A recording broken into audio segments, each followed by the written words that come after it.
What is rental cash damming? I'm sure you guys been seeing videos all over social media, people talking about rental cash damming, and there's a lot of information out there. So I'm gonna break it down and make it really simple to understand what is that. So to you be able to use rental cash damming, you have to have two things. You have to have a mortgage, like in your primary residence, with the line of credit. That's just one thing. So to be able to get the line of credit, you have to pay down at least 20% or more on your basically on your primary residence. So if you have done it, if you don't have a line of credit, give me a call. I can restructure it that way. The second thing you gotta have is a rental property. Okay, those are the two things you have to be able to use rental cash stemming. And what you do is when the funds come for to pay off your rental, basically mortgage for from your tenant, you take that funds and you prepayment on your primary residence and you put it into a mortgage.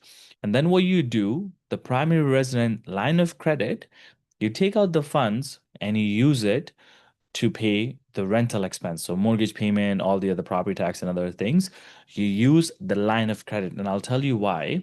In CRA, it doesn't say anywhere that if you're taking out the funds from your basically from your rental and you have to pay down the mortgage, like rental mortgage. You don't have to do that. So if you're getting the funds, that is your rental income.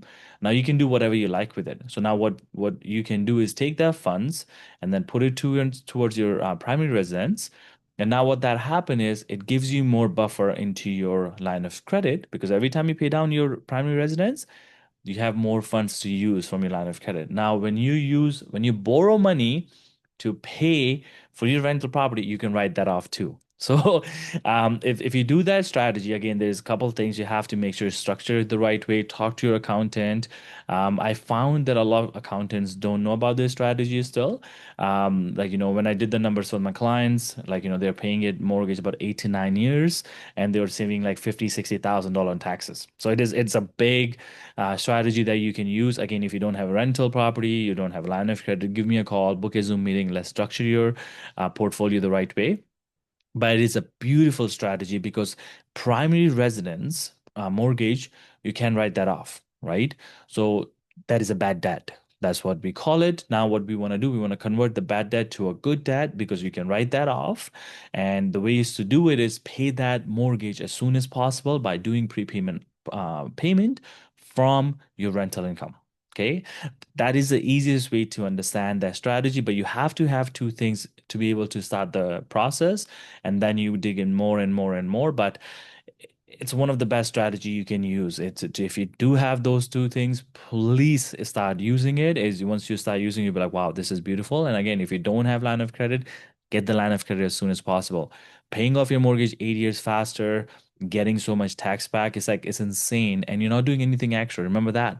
All you're doing is using the funds the right way to funnel to be able to pay your primary residence fast and you can write off the debts. So simple it is. Hope this makes sense. I try to make it as simple as possible. You need any help? Book a Zoom meeting with me. Let's go through stuff, and let's set you up for a future where you can actually pay your mortgage fast 8 9 years instead of staying with 25 years. And you can't do anything with that debt there, right? So hope this makes sense. If you guys need anything, I'm always here. Take care.